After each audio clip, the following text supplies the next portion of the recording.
¿Cuánto es? Cuando la pese te digo. No, porque es para un amigo y te lo transfiere él. Bueno, dale, ya te digo. Este 289. 379.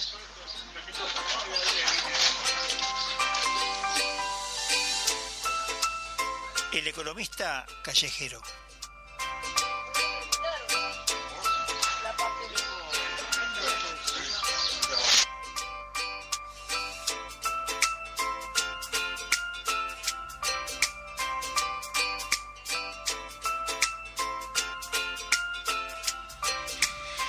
Buenas tardes. Economista callejero, recorriendo la ciudad, el país y la comarca. Hoy, quien les habla, el Aclo de la Bandera, tiene el gusto de presentarles una nueva edición en compañía con Néstor Grajales y nuestro amigo Henry Tejera, con sus temas tecnológicos, que además está haciendo redes. Así que, bueno, en breve vamos a tener algunas noticias de este lugar para el tema redes, así que ya impondremos de la información al público. Esta semana, bueno, para salir un poco de la agenda tradicional, porque hasta ahora ha sido básicamente la noticia de lo que va a impactar el presupuesto, lo que tiene de negativo, lo que tiene de positivo, en fin. Más bien se han oído las críticas de lo que tiene de negativo. Es que lo más razonable, porque en un presupuesto que son, no sé, es un ladrillo de texto, se supone que no hay una única opinión. Y queríamos revisar algo, porque en el decurso de todos estos meses ha pasado algo que ha sido, me parece, una bisagra, y que tiene además connotaciones que a futuro puede cambiar ciertas relaciones de poder. Todos sabemos que hace algún tiempo se armó un conflicto allí en la pesca industrial. No viene a cuento ponerlo al día de vuelta, pero cierto es que este conflicto no tenía solución, y después además no hubo respuesta de parte del gobierno, no hubo gente que resolviera los problemas, y a lo último, luego se firmó un convenio, a su vez el sindicato incumplió, digamos, lo convenido. Bueno, y entonces a raíz de esto el asunto termina con que el sector empresarial decide resetear la industria. Entonces llama a una nueva flota de pesca, nuevo personal, digamos, una nueva plantilla de pesca, y hace la zafra tarde, pero la hace para intentar recuperar lo perdido. Esto tiene connotaciones en el tema pesca, pero también tuvo algunas repercusiones, que es lo que yo me gustaría conversar hoy, vinculadas a el hecho de enfrentar y quebrar de hecho un conflicto que parecía que era indetenible y que no tenía solución en el corto ni en el largo plazo. Y estamos con una de las personas que estuvo en este programa más de una vez, pero que ha sido un poco el vocero del sector industrial, que es Carlos Abel Olivera, empresario de la pesca, a quien queríamos un poco que nos pusiera al tanto. Bueno, primero que nada, una noticia breve, aunque sea, de cómo está, si se está salvando por lo menos los números, ya que la pesca empezó tarde en la zafra, y después, bueno, seguir conversando lo otro. Carlos, ¿cómo está? ¿Está por ahí? Sí, La Bandera, buenas tardes, ¿cómo está? Bueno, ¿qué tal? Bien. Bueno, nosotros, no sé si escuchó el introito ahí, lo que decíamos era que de alguna manera la actitud que tomó el sector de la pesca cambió el ecuador de la cosa en un país donde habitualmente el partido sindical, digamos, el sector sindical que ejerce poder, tiene una voz que termina imponiéndose en la unidad de los conflictos. Y en este caso no fue así, y aparentemente esto fue noticia, por supuesto que fue noticia, pero me refiero, fue una noticia de la cual tomaron nota algunas empresas y algunos empresarios. Es la impresión que uno tiene mirando la prensa cotidiana. ¿Eso fue así, Olivera? Sí, definitivamente fue así. Nosotros, a partir de que tomamos la decisión de dar por finalizado el conflicto, allá a mitad de agosto, y tomar esta decisión que usted comentaba antes de abrir la cancha y que venga a trabajar a la pesca el que quiera trabajar y el que no quiera que no trabaje. A partir de eso nosotros recibimos mucha, y sobre todo después cuando empezó a salir la flota y se demostró que se podía trabajar, recibimos muchas felicitaciones y consultas de muchas del sector empresarial, pero también del sistema político, es decir, distintos actores de distintos ámbitos se comunicaron con nosotros, nos han venido preguntando muchas cosas sobre la experiencia y nos han felicitado. Es decir, como usted bien dice, marcó un hito, y esperemos que sea un primer paso hacia de alguna vez tener relaciones laborales normales, ¿no?, en el país, y que no se convierta en una lógica disfuncional y destructiva como pasa muchas veces, ¿no? De lo que usted decía, me importaría rescatar lo siguiente. Del sistema político que han llamado, ¿alguno ha sido cercano al oficialismo, por ejemplo? ¿O solamente ha sido la oposición? De todas las tiendas. La preocupación por la preocupación por lo que pasó en la pesca estuvo en todo el sistema político. Es decir, nosotros, claro. Yo en mi planta recibí representantes de tanto del oficialismo como de la oposición, muy preocupados por lo que estaba pasando, que no tenía ningún sentido y que estaba afectando a mi familia.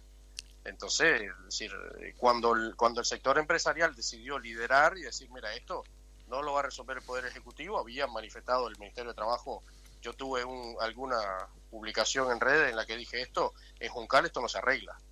Y había asumido una posición ya después con manifestaciones del Ministerio, incluso en el Parlamento, que no en comisión, que no nos acercaban a una solución, y la posición del sindicato también era intransigente. Dijimos, esto lo resolvemos las empresas con los trabajadores directamente, y así fue. Sí. Por ahí sentí alguna noticia de que se había armado otro sindicato. También sentí la noticia de que ustedes no habían tomado gente del sindicato. ¿Cómo quedó eso, Olivera? A ver, la organización que se creó se llama OTIPU, Organización de Trabajadores de la Industria Pesquera.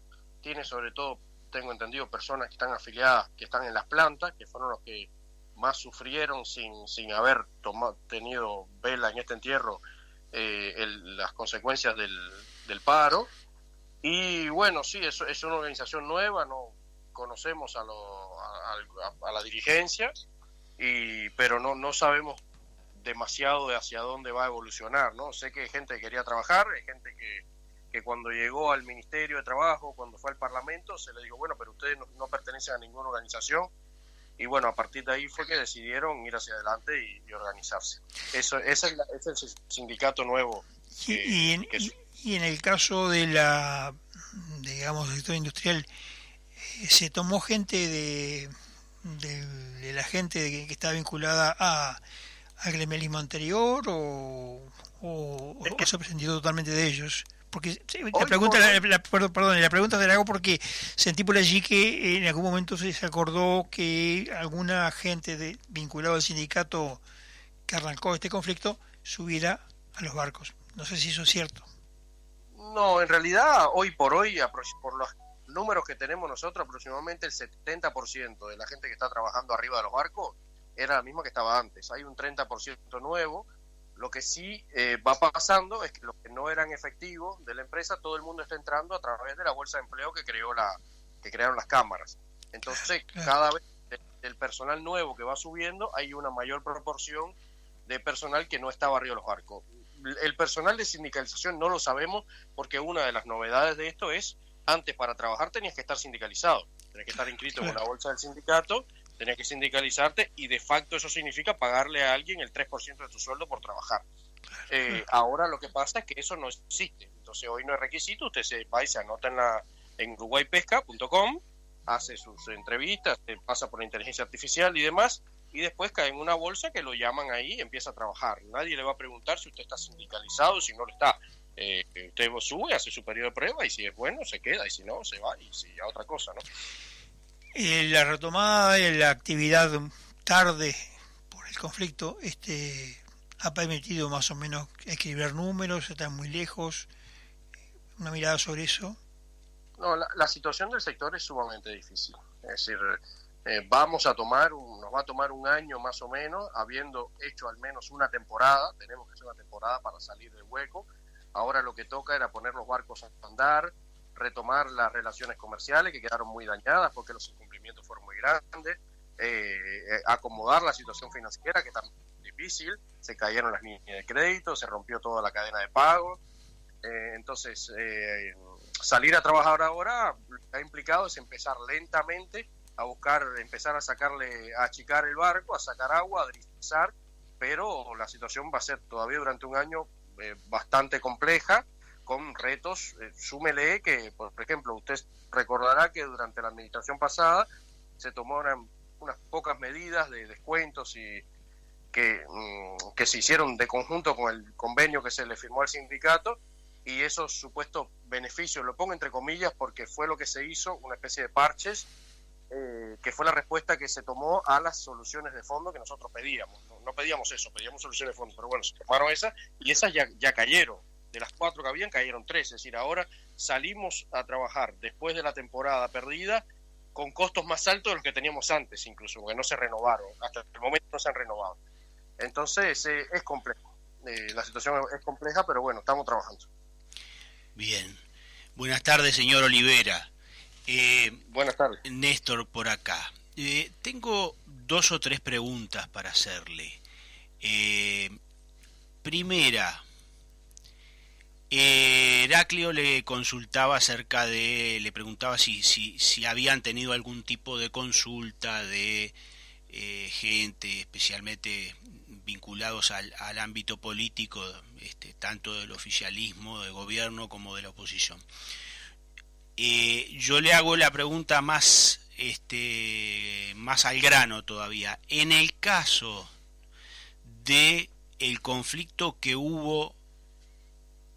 hay, porque todavía está en etapa de negociación, en el caso del conflicto que hubo en el puerto, también los han consultado a ustedes, los han tomado como referencia de alguna manera para poder aplicar alguna solución al conflicto del puerto. Esa sería una. La otra sería, en cuanto a la resolución del conflicto de la pesca, ¿qué quedó o en qué quedaron las reivindicaciones que tenía el sindicato originalmente? ¿Sí? Es decir, ¿cómo al fin de cuentas quedó esos temas que estaba planteando el sindicato en el conflicto original? Y para finalizar, la tercera pregunta es, sé que esto demora mucho tiempo, que los tiempos judiciales son muy largos, pero le pregunto si hay alguna novedad de el proceso judicial que las cámaras, los grupos empresariales decidieron iniciar contra el sindicato. Bueno, la primera pregunta, la referente al conflicto en el puerto, oficialmente hasta donde yo sé no hubo comunicación con las cámaras de la pesca. Ahora, si uno ve el comunicado de TCP en el que hablaba de la denuncia del convenio y le dio el ultimátum al sindicato, era bastante parecido, ¿no? El tono y la estructura incluso del mensaje a lo que hicimos nosotros.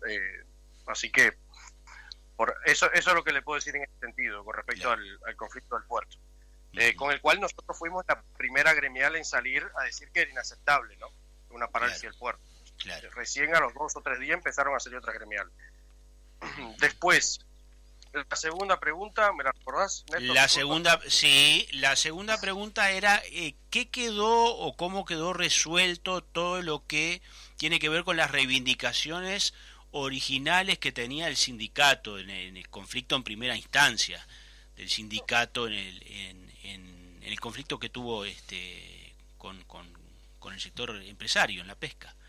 ¿En qué quedaron esas reivindicaciones, no? Si se llegó a un punto de intermedio, si se concedieron algunas cosas, si no se concedieron, en fin.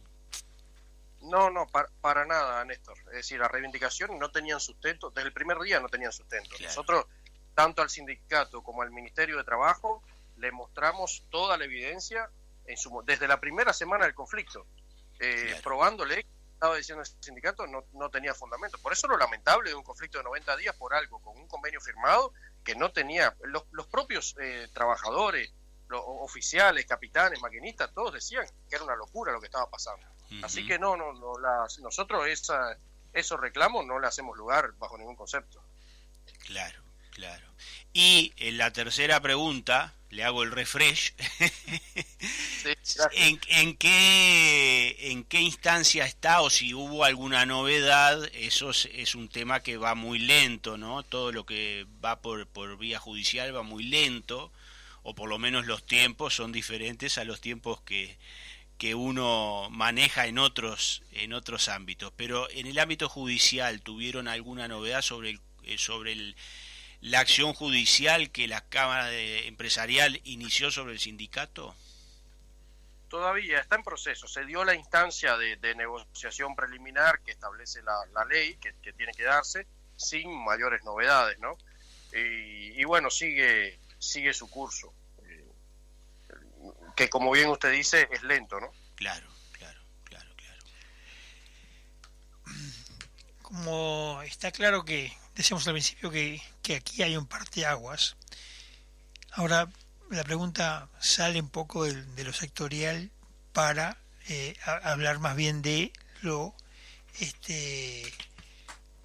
macro, digamos, del sector. ¿Qué se puede esperar después de este parate al sindicalismo reivindicativo y radicalizado? ¿Se puede esperar algún cambio de parte del sindicalismo? ¿Se puede esperar algún cambio de parte del empresariado en cuanto a reclamar ser más escuchado, cosa que aparentemente no lo era hasta ahora? ¿Qué impresión le da a usted como empresario después de haber vivido este conflicto que se ve que fue muy estresante para todo el mundo, ¿no? A ver, a mí me parece que al sindicalismo le llegó el mensaje, ¿no? De que hay un punto en el que ni trabajadores ni empresarios están dispuestos a ser rehenes de agendas que están divorciadas de los intereses de los trabajadores. Por aquí lo que pasó fue que cientos de trabajadores de las plantas salieron a las plazas a decir queremos trabajar. Y lo mismo sucedió con trabajadores de los barcos y demás, que querían trabajar porque en cuanto se levantó todo, en cuanto las empresas dijeron vamos a salir a trabajar, vino todo el mundo para los barcos y se anotaron incluso en la bolsa. Entonces ese mensaje llegó y es un cuestionamiento de representatividad, ¿no? Es decir, hasta dónde la agenda que se impulsa a veces desde las élites corporativas responde en realidad a los intereses de los trabajadores o no pocas veces va directamente en contra. Y eventualmente la realidad le pasa por encima a eso. O se alinean o el interlocutor deja de ser válido. ¿Qué fue lo que pasó acá? En el caso de la dirigencia sindical del SUMA, ¿no? De los marineros. Y después, con respecto al empresariado, si debe ser o no escuchado, o si va a serlo más, a mí lo que me parece es que el empresariado tiene que actuar, que fue lo que hicimos nosotros. Hay un patriota cubano del siglo XIX, se llamaba Antonio Maceo, que decía, mendigar derechos es propio de cobardes incapaces de ejercitarlos. Y a mí esa frase me gusta mucho, porque a veces el empresariado, mis colegas, a veces yo puede que caiga, vivimos en un quejatorio permanente, el yurucray, como dice un amigo. Entonces, pedir que nos escuchen, pedir, hay que actuar, hay que tomar decisiones. Nosotros, este cambio se dio en la pesca, ¿sabe por qué? Porque la pesca no le debe nada a nadie. La pesca no tiene subsidios, exporta todo, tiene que competir a nivel internacional con todos estos problemas. Tenemos que ir a explicarle a nuestros clientes ahora que el puerto de Montevideo estuvo cerrado 7 días porque un grupo de trabajadores quiere trabajar 6 horas y ganar 8. Y paró todo el comercio exterior de un país, o el 70%. Y lo mismo nos pasó con la pesca. Tuvimos 90 días parados, pero nosotros tenemos que competir con el mundo. No tenemos subsidios, no estamos coordinados con nadie, ¿no? Entonces eso hace que nos pusieran contra la pared, y lo que hizo el empresariado fue actuar, dejar de pedir que actúe otro, y actuó. Dijo, bueno, vamos a llamar a la gente, y esto era, o salíamos a trabajar o cerrábamos todas las empresas. Entonces me parece que el empresariado tiene que actuar. Y yo siempre he dicho que tiene que hablar mucho más con la población que hablar entre 4 paredes con el sistema político. Es muy importante hablar con el sistema político, es imprescindible, somos representantes legítimos del pueblo, electo, pero hay que hablar con la población para que entienda las situaciones, que fue lo que hizo la pesca. La pesca agarró y dijo, mira, tenemos que hablar con el pueblo y decirle lo que está pasando. Y el pueblo empezó a entender de qué iba este conflicto, y creo que nunca en la historia del Uruguay se habló tanto de pesca, ¿no? No, y quizás fue la causa eficiente por la cual este conflicto empezó a destrabarse. Bueno, le agradecemos muchísimo, Olivera, su presencia acá. Ya es habitual de este programa, porque además nos está siempre alfabetizando de un sector que es muy importante para el país y del cual los uruguayos sabemos muy poco. Así que muchas gracias por participar, y bueno, esperemos que en algún momento lo estemos llamando de vuelta para hacer un seguimiento de todos estos temas. Al contrario, el agradecido soy yo. Que tengan buenas tardes. Buenas tardes. Hablamos con Carlos Abel Olivera, empresario industrial de la pesca.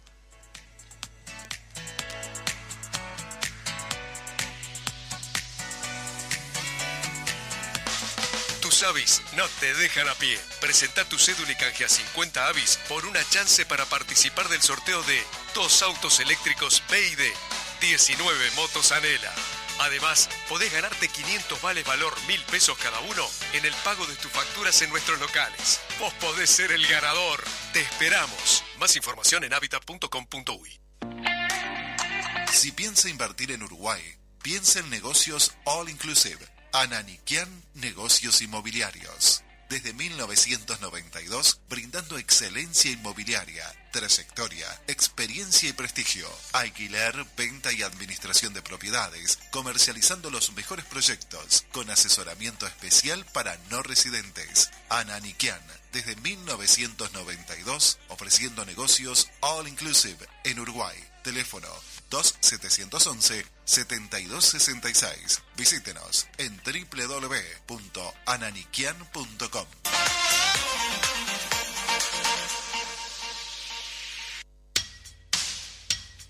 Cuando necesite solucionar de modo fácil los trámites difíciles en BPS, DGI y Ministerio de Transporte, consulte a los gestores de gestiones.ui. El mejor método para evitar dolores de cabeza y malestares a la billetera. Consulte su problema por Instagram a la cuenta @gestiones.ui o por correo electrónico a gestiones.ui@gmail.com. Esta gente hace fácil cualquier trámite difícil.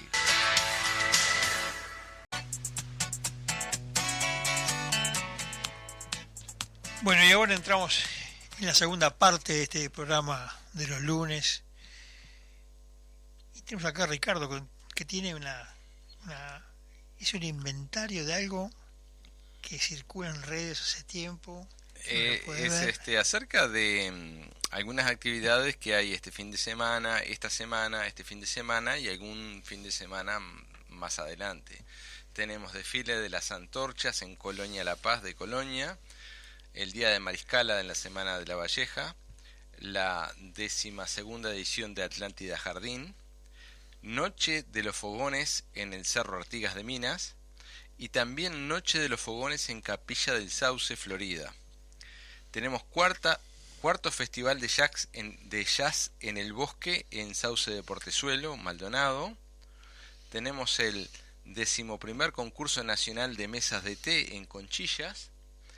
Tenemos la Fiesta de la Chacra en San Jacinto, Fiesta de Aparcerías en Rivera, Fiesta Anual de Patria y Tradición en Tacuarembó, en la Laguna de las Lavanderas, y tenemos para el 9 de noviembre una fiesta muy particular que es la fiesta del Churrinche en Pueblo Odén, en Maldonado. Entonces vamos a dar algunos detalles. Viernes 17 de octubre, fiesta de las Antorchas, a las 20, desfile por la ciudad en la colonia piamontesa La Paz, en el departamento de Canelones, a 130 kilómetros por ruta 1 hacia el oeste. Algunas de las puntos de interés del lugar son el Puente Negro, la iglesia bandense, la iglesia católica y la casa Pérez Butler, que están ahí.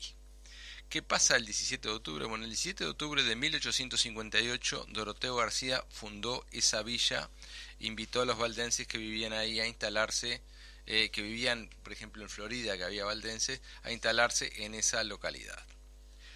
Y cada 17 de octubre, al caer la noche, los paseños, como se les llama por ser La Paz, marchan en memoria de sus ancestros en un desfile de cientos de antorchas que culminan todas juntas ardiendo en una gran fogata, haciendo honor al viejo lema piamontés: la luz resplandece en las tinieblas.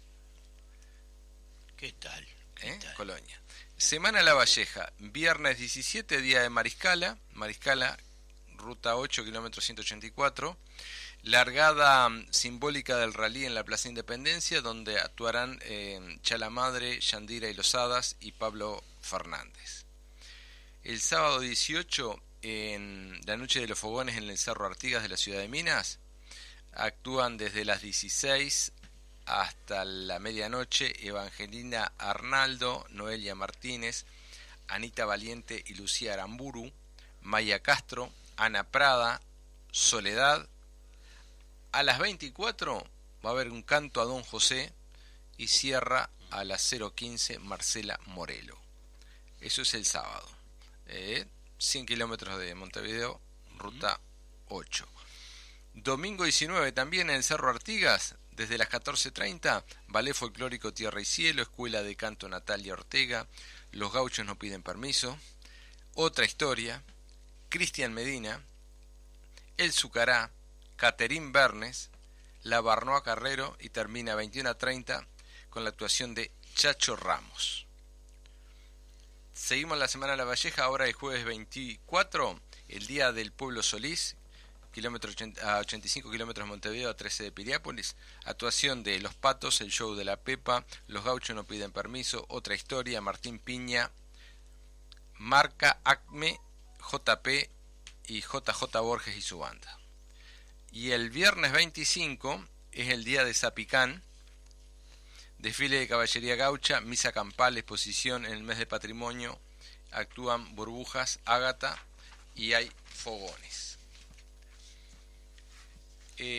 Volvemos al día 17, 18 y 19 en Atlántida. La Costa de Oro vive la 12ª edición de Atlántida Jardín, una tradición de huerta, jardín y producción sustentable, que además coincide con el 114º aniversario de la ciudad balnearia de Atlántida. El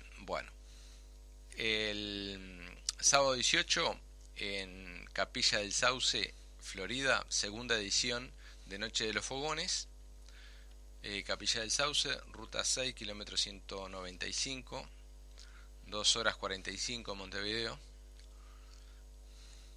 Feria de Emprendedores, música en vivo, artistas invitados, cantina, pizza, presenta Daniel Gómez. Grupo de danza folclórica Vidalita, Jimena González, campeona nacional de malambo. Se baila el malambo en Uruguay. Escuela de música, Grupo Vascadé, Delfina Ramallo y Nadie nos paga. Y no es una crítica. ¿Y van igual? Sí, van igual. No les pagan igual. Bien. También hay una actividad, un viaje a través de la lectura de CPA Libros. Nos vamos a Sauce de Portezuelo el mismo 18 de octubre, sábado, desde las 12:30.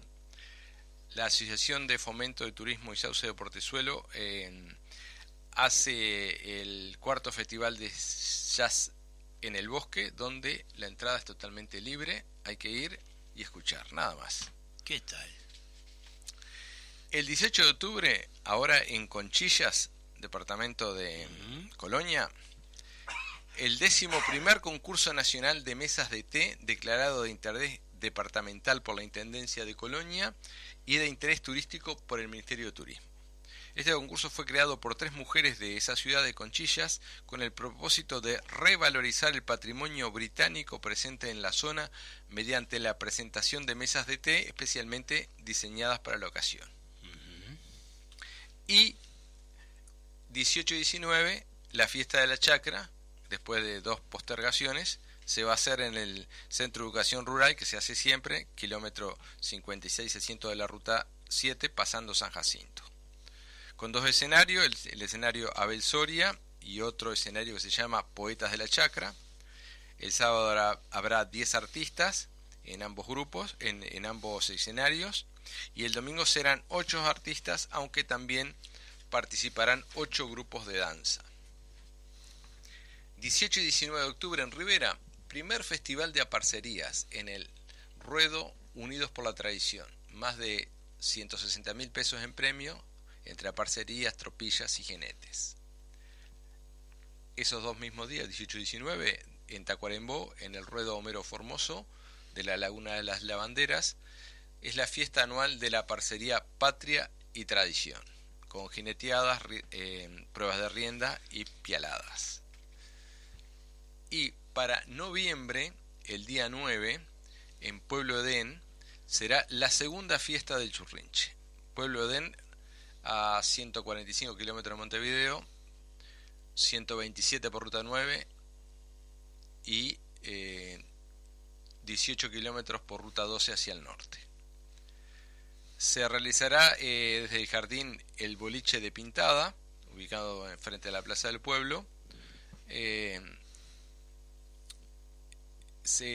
se celebra las aves migratorias, buscan promover la observación de especies como arte. En realidad se van a hacer algunos guiados para observar, porque se ve que en esta época hay muchos churrinches, pero se ven otros pájaros en esa zona, como el vuelve piedras, el playero rojizo, la becasa de mar, el playerito manchado, el playero patas amarillas grande, y después golondrinas como el azul grande y la parda grande y el picaflor verde. Para la gente que quiera saber más información de esto, hay un teléfono de WhatsApp por el tema de la fiesta del Churrinche, 091-912-713. Y por cualquier otra actividad que haya que les interese o que nos quieran dar alguna sugerencia, tenemos abierto el teléfono de WhatsApp nuestro, 099-308-298. Perfecto. ¿A cuál fiesta iría el fin de semana que viene usted? La del Churrinche. Pero ese es el 9 de noviembre, no se olvide. Esa me gustó, me interesó, porque es algo novedoso, ¿no? La verdad que sí. La verdad que sí. A mí me llama la atención la del jazz en el bosque también. Sí, son 3 despierta... son 3 actividades que hacen, y esta es la segunda actividad. Después la hacen más adelante, hacen en otro lugar. Interesante. Bueno, y de los tantos eventos que Ricardo nos reseñó, no sé si se dio cuenta, don Ricardo, actúan Los Gauchos No Piden Permiso. Sí. 2 veces están en 2 lugares, porque no piden permiso y van sin pedir permiso nomás. Ahora, esta gente de los pájaros, lo de los churrinches, yo creo que van a ir a un local de hábitat a dejar un mensaje tipo paloma mensajera. Puede ser. No cabe duda. Hay como 100 locales de hábitat que tienen lockers donde se puede recibir y dejar paquetes y cartas, elementos postales, así que está al servicio del público. Hay que pedir permiso ahí, pero no, los muchachos de Hábitat no tienen problema, lo van a atender muy bien y le van a hacer llegar los paquetes en tiempo y forma.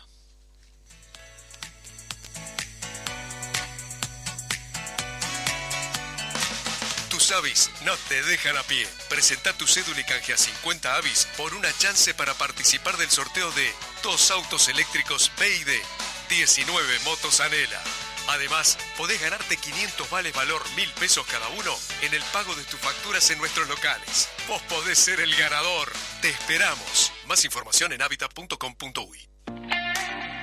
Si piensa invertir en Uruguay, piensa en negocios All Inclusive. Ananiquian Negocios Inmobiliarios. Desde 1992, brindando excelencia inmobiliaria, trayectoria, experiencia y prestigio. Alquiler, venta y administración de propiedades, comercializando los mejores proyectos, con asesoramiento especial para no residentes. Ananiquian, desde 1992, ofreciendo negocios All Inclusive en Uruguay. Teléfono 2711-7266. Visítenos en www.ananiquian.com.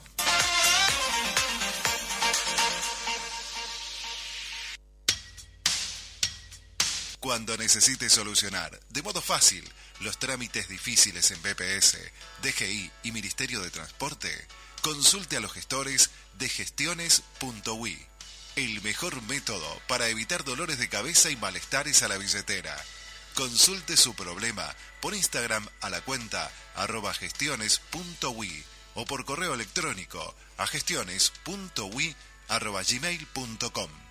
Esta gente hace fácil cualquier trámite difícil.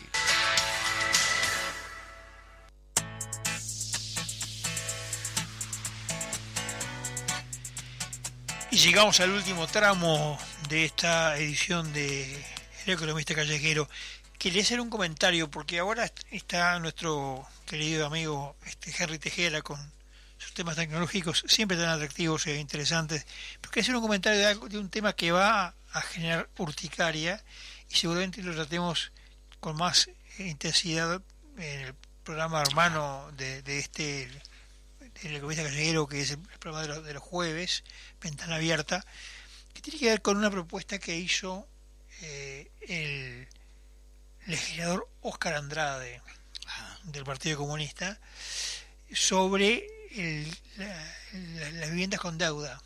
Y hay un planteo, digamos, que tiene demasiado olor a confiscatorio, aquello de que decía aquel caribeño que decía expropiese, bueno, tan serio, comandante Chávez, ¿no? Ahí está, bueno, suena a Hugo Chávez. Y el tema quiero dar un titular solamente, ¿no? Pero este tema va a traer urticaria porque ya en redes está circulando muchísimas cosas vinculadas a esta cuestión, que además no es solamente un invento, primero que no es un invento nuevo, pero además también coincide con algo que ha pasado en los últimos años en las lógicas programáticas del Frente Amplio, y es que es una réplica exacta de las ideas que establece en España el partido Podemos, del cual parece que es el guionista del discurso frente amplista, que tiene alguna pretensión ideológica. Ajá. Bueno, lo hablaremos otro día porque ya hoy queríamos dar el titular y además faltan elementos de juicio como para poder... En las redes, a propósito de eso, hay gente preguntándose en las redes si la casa que construyó el senador Andrade también estará comprendida en la... Y bueno, lo que pasa es que ahí dicen que no pagó los impuestos. Lo que pasa es que se salva porque como él no pagó los impuestos antes, y en ese sentido... Ah, claro, la ley no es retroactiva. Para eso no. Zaffaroni por ahí. Para eso no. Claro. Para eso no. Bien. Bueno, muy bien. Bueno, ahora sí vamos a nuestro querido amigo Henry.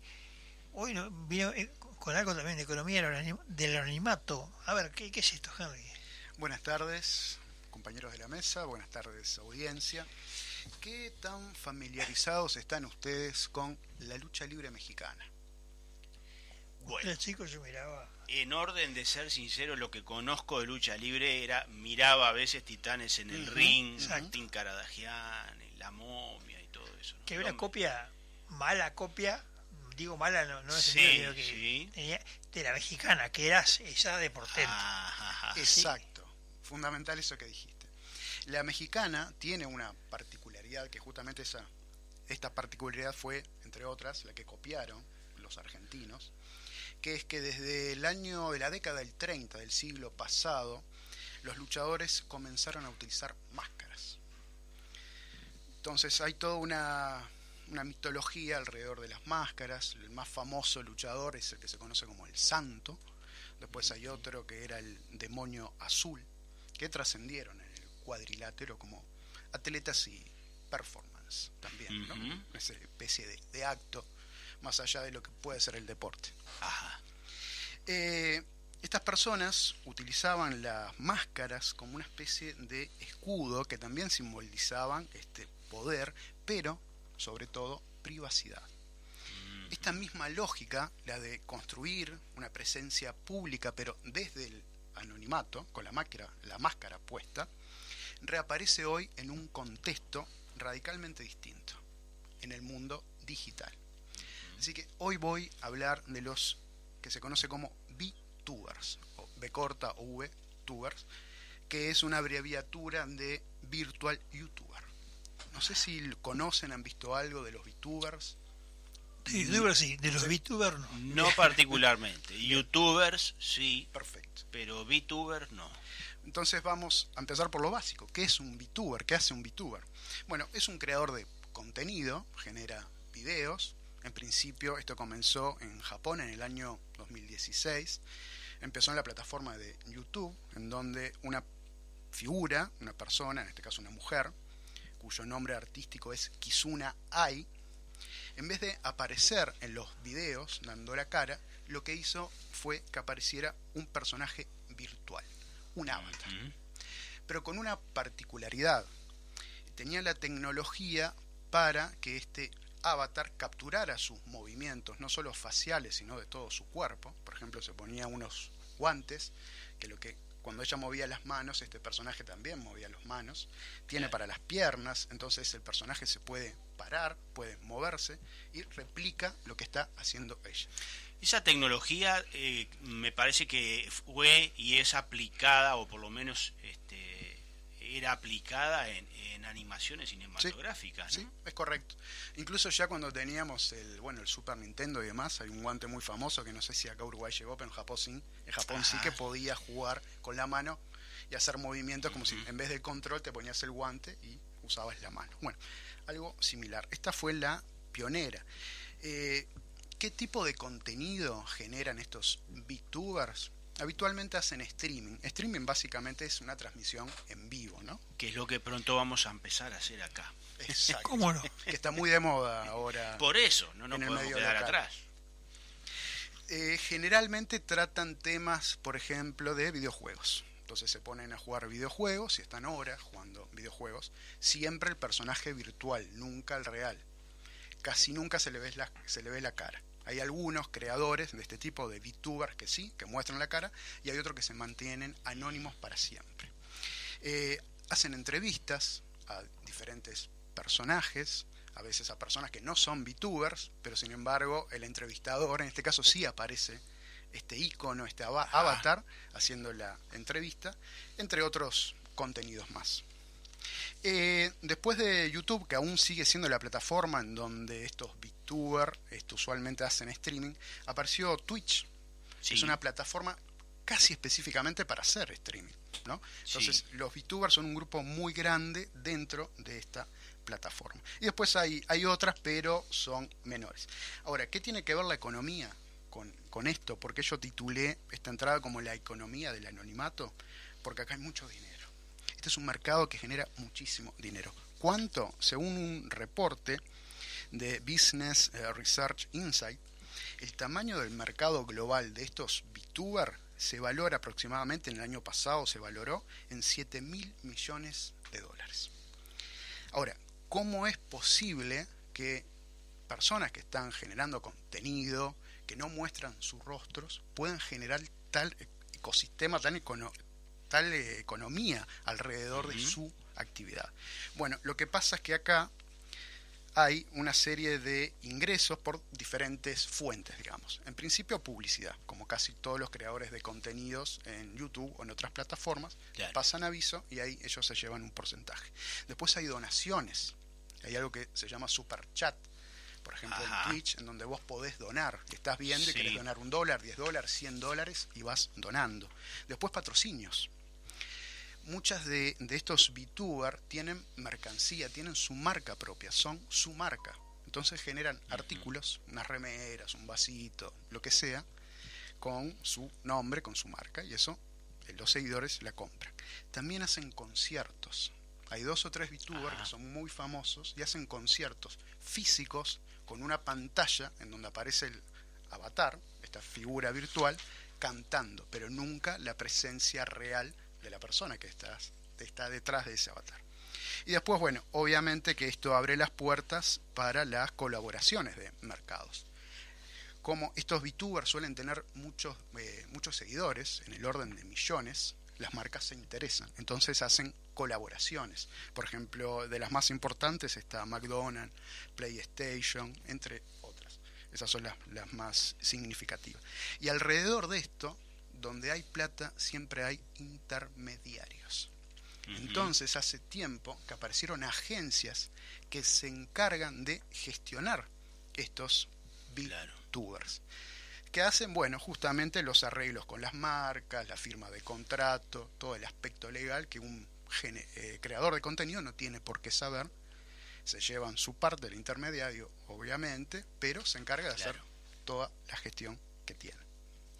Voy a mencionar algunos nombres por si quieren buscarlos para ver cómo es en YouTube, para que tengan una idea, porque hay VTubers que son 3D, o sea, es una figura 3D, que esto es lo que le hablaba de la captura de movimiento, reconocimiento facial. Entonces cuando habla, este objeto avatar también se mueve la boca a medida que vos vas hablando, y hay otros que son 2D, que es simplemente un dibujito. Puede ser una vaca que aparezca, incluso que sea estática o que tenga unos movimientos muy básicos, pero eso también se considera un VTuber. Si buscan en YouTube Kizuna con K y con Z, Kizuna AI, esta es la pionera del formato, una japonesa. Pero hay otras. Hay otra que se llama Pecora, que tiene más de 4 millones de seguidores. Hay una americana que se llama Gura, y hay una rapera que se dedica a dar conciertos de rap a través de su avatar virtual, que se llama Mori Calliope. Así que bueno, este fue un pantallazo, nos asomamos un poco a esta realidad que quizás no todos conocíamos. Pero los japoneses están en la cresta de la ola. Siempre están en la cresta de la ola. Tuvo su auge en la pandemia. Durante la pandemia despegaron. Y estaba pensando que dijiste plata, ¿no? A veces marcas y a veces países. Algunos gobiernos, por ejemplo, están contratando VTubers para patrocinar la imagen del país. Excelente dato, porque me olvidé mencionar que esta japonesa, la pionera, Kizuna Ai, en su momento llegó a ser embajadora cultural de la Organización de Turismo de Japón. Bien.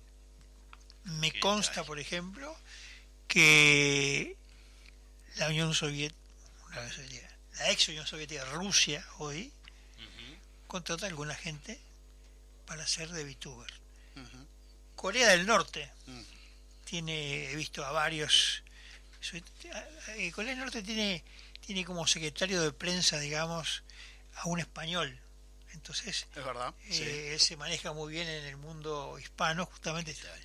Y a su vez se encarga de visitar la galaxia norcoreanista de todo el mundo, llevando su mensaje. Pero también hay algunos personajes que van a China y que patrocinan el desarrollo, la imagen, o sea, trabajan la imagen de China en redes desde YouTube. Así que no solamente marcas, sino también la política. Sí, es correcto. Yo pensaba cuando Henry nos nombraba la pionera, ¿no?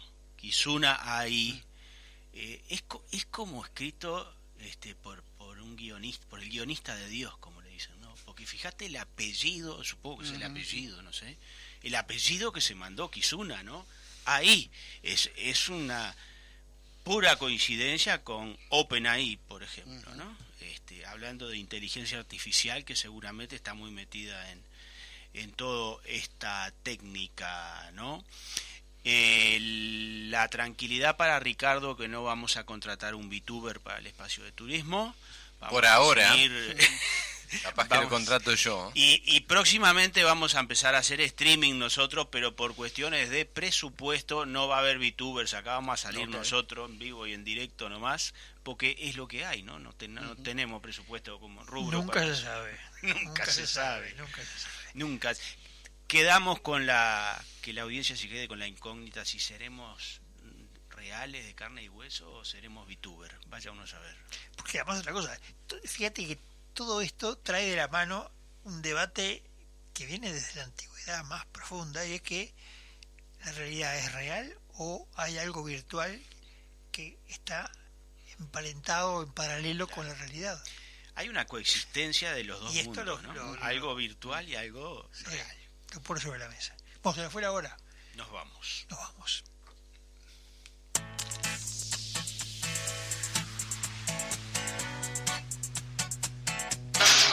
¿Cuánto es? Cuando la PC te digo. No, porque es para un amigo y te lo transfiere él. Ah, bueno, dale, ya te digo. 289. 379.